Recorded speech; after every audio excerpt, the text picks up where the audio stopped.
Hello students, today in this video we are going to see the image formation by plane mirror. Before that we will recap the things what we have studied in our earlier video, that is laws of reflection. So laws of reflection states that the incident ray, the light ray, that incident ray and the normal, this is the imaginary line.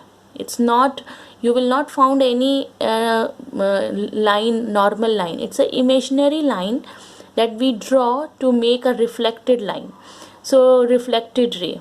So the incident ray, the normal, the reflected ray all lies on the same plane, and the angle of incidence is always equal to angle of reflection. So we already, this is the laws of reflection that we already done. Now different types of materials we also done. So we know that the best reflector is opaque objects. So opaque objects are the best reflectors and the transparent objects are bad reflectors. Now we will see the image formation by plane mirror.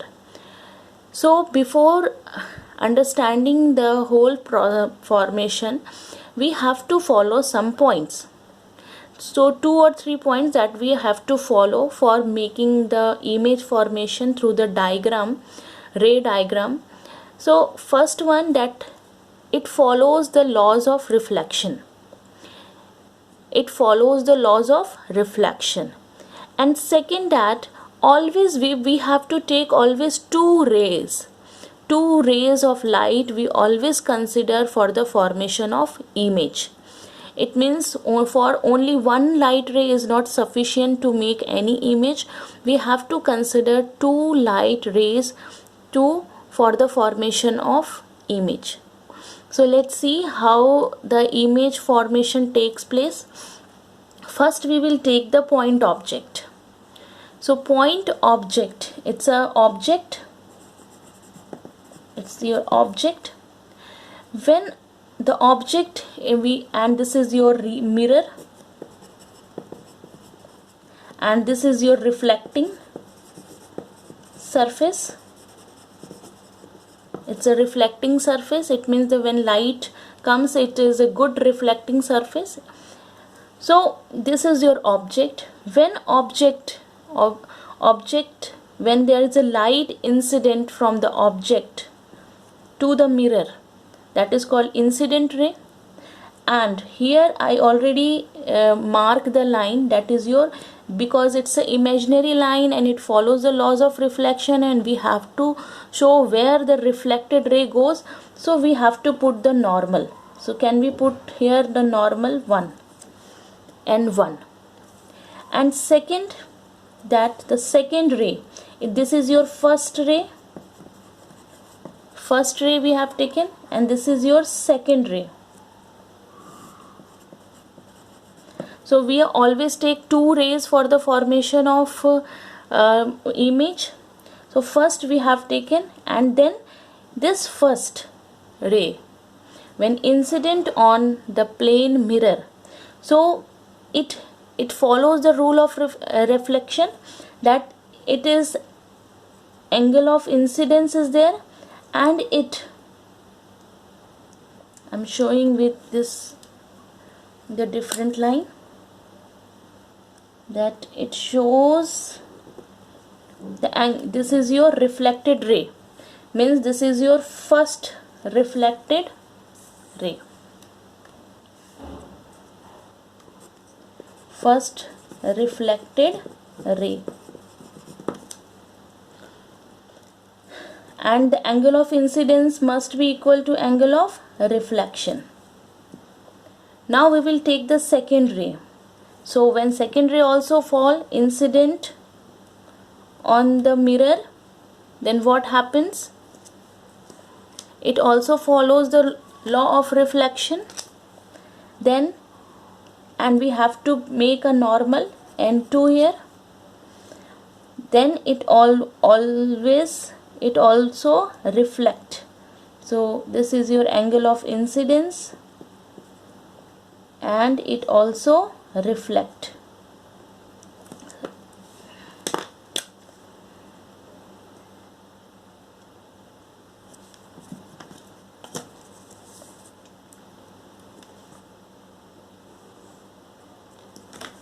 Also reflect.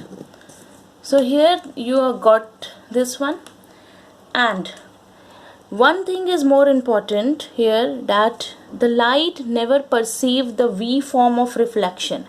It always perceive a straight light ray.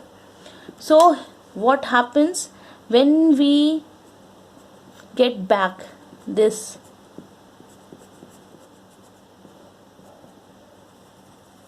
So the image formed is here, and it is your virtual image, because this image is appear to be formed, not directly it's meeting. The two lines are not, the two light rays are not meeting actually. It appears to meet, and it's behind the mirror. It appears to meet. So that's why it's a virtual image, and you are able to see from here. You are able to see the image from here, and you are seeing that image is the same size and same distance from the mirror. Same as for the extended object. For the extended object, here A and B is here, means there is a length. So here the light incident from point here, we will take a 1 point here and 1 point here. So light incident here on the plane mirror, and then because it's a perpendicular, so it comes back. And the second ray, because we know that we have to take two rays for the formation of image, then it will be incident here, and we have to put a normal. This is your N1. We have to put a normal, and then it's reflect. So here angle of incidence is equal to angle of reflection. That is for the first point. For the second, again, when light, and before that we can say that, so what the image of this point forms when we take it back, and here you will get a point A. That is, you will get a point A. And again, if there is a B, from B the rays goes perpendicular, then it comes back. And if the ray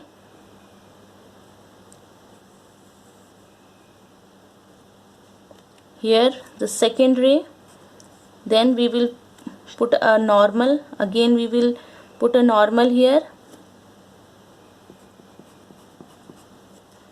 and then it will reflect. It will, angle of reflection is equal to angle of incidence for B point. And when we extend this line, and then we extend this one, we get a B. So that is your B. So you are seeing here that how the image formed in the extended object.